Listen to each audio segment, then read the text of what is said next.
You may have heard of the statistic that only 7% of communication is conveyed through the words we use, with the other 93% coming from our tone of voice and non-verbal communication, which is body language. This information is from Mehrabian's communication model, which also states that body language is more important than the tone of voice and choice of words when communicating true feelings. However, Mehrabian does say that his study dealt only with communications concerning feelings and attitudes, so it doesn't apply to all cases. That said, it helps to explain why it's difficult to assess a person's emotions when we can't physically see them when communicating via email, text, or other messaging apps. Therefore, it is essential when communicating to be aware of how our body speaks to the listener. Today, I'll talk about non-verbal communication, that is posture, movement, gestures, eye contact and facial expressions when speaking. Firstly, let's look at posture. Posture during a presentation is important. However, occasionally speakers stand still as they speak, just as I'm doing now, usually during the opening and closing of their presentations, or if an important point is made. The stance assumed while standing still is also crucial because it indicates the speaker's confidence and comfort level. Slouched shoulders with the eyes fixed to the floor tell the audience that you're shy and possibly even weak. Even if you know you're not weak, the audience doesn't know that and they unconsciously interpret what they see. Shifting from one foot to the other can give the impression that you are uncomfortable and nervous and may lose the audience as they become distracted by your movements. However, if you stand straight with your feet slightly apart and your weight evenly distributed on each foot and look directly at your listeners, you convey confidence and poise. Now we move to movement. Any movement during a speech will convey various messages. Therefore, all movement when public speaking should have a purpose. When you walk from one place to another, you attract listeners' attention and get them involved as they follow you with their eyes and heads. Avoiding movements that can distract or lose the audience's attention is important. For example, become more aware of habits such as pacing, fidgeting, swaying from side to side, or bouncing up and down on your toes. On understanding our gestures, movement of the head, shoulders, arms, hands, and so forth are the most expressive part of body language. Your actions should match the words you are using. For example, if you're talking about a tedious experience, don't smile. Your body language and gestures should express boredom. Some people resort to shoving hands in pockets, gripping the podium, or even fiddling with their hair or sleeves, not to have the hands feel useless when not in use. Let them be useless.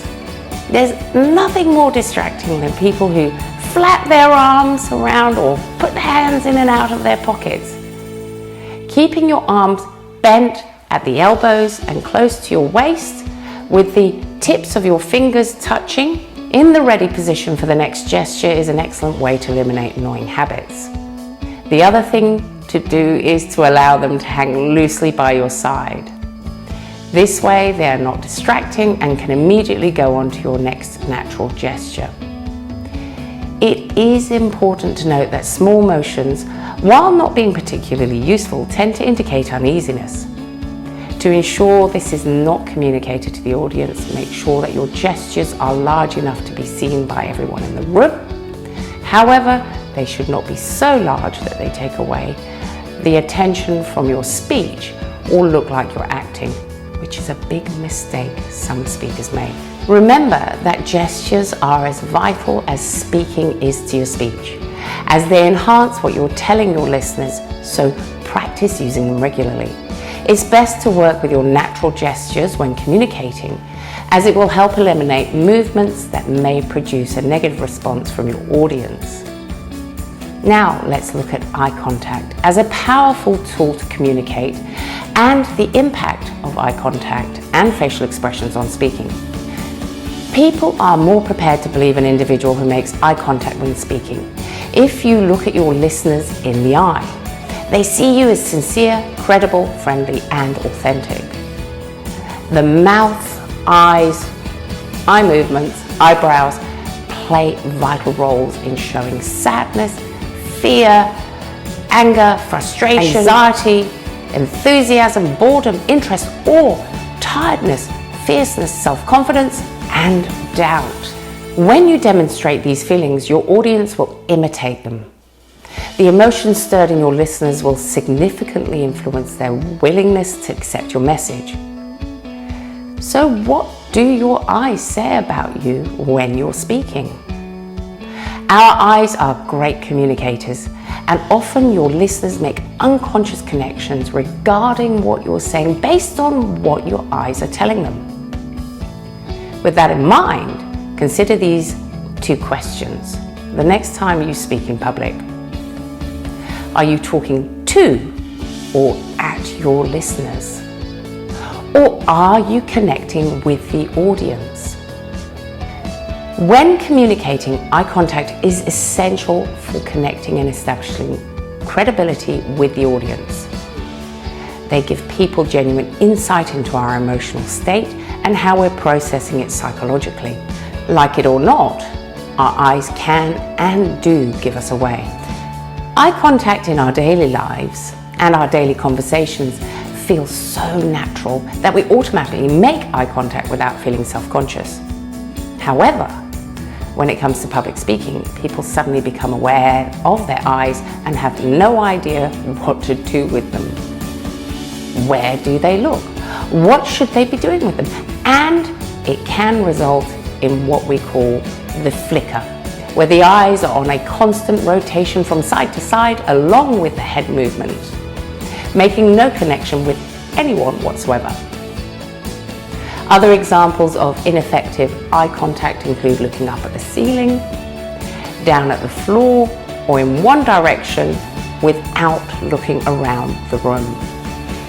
If you're nervous about making eye contact, then there's a simple solution to your problem. I recommend giving the impression of making eye contact with the audience members by looking at a person between the eyebrows at the third eye area of the head.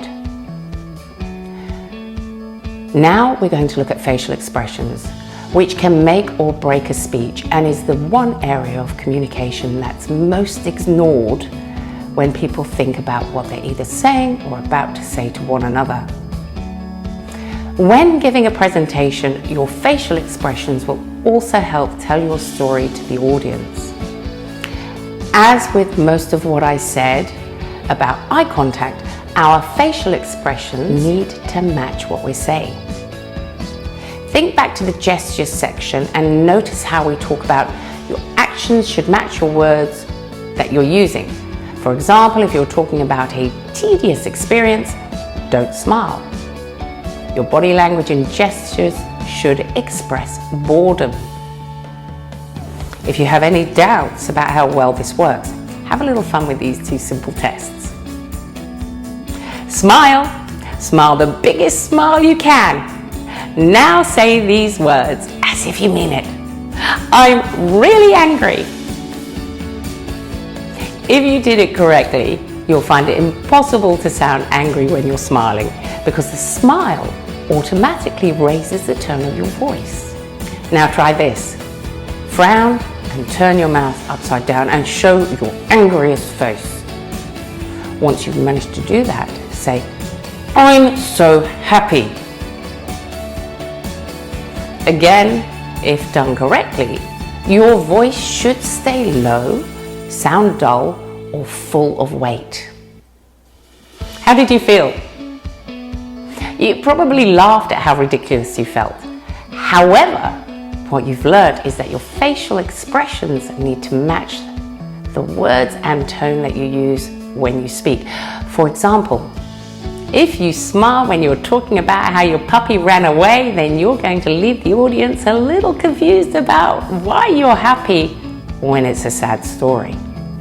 Another rule of thumb, If you want your listeners to smile with you, smile as you talk, though make sure you don't look like you're grimacing. If you want to give seriousness to a situation, then frown slightly, which will automatically encourage your voice to drop in tone. I recommend practicing in front of a mirror, which is an excellent way to see how you look and whether you feel you've portrayed your intended meaning. Since body language is an integral part of communication, most of it is done unconsciously. And of course, as I've said before, it incorporates posture, movement, gestures, eye contact, and facial expressions. Therefore, it's an area of communication we should be more aware of. So what does your body language say about you?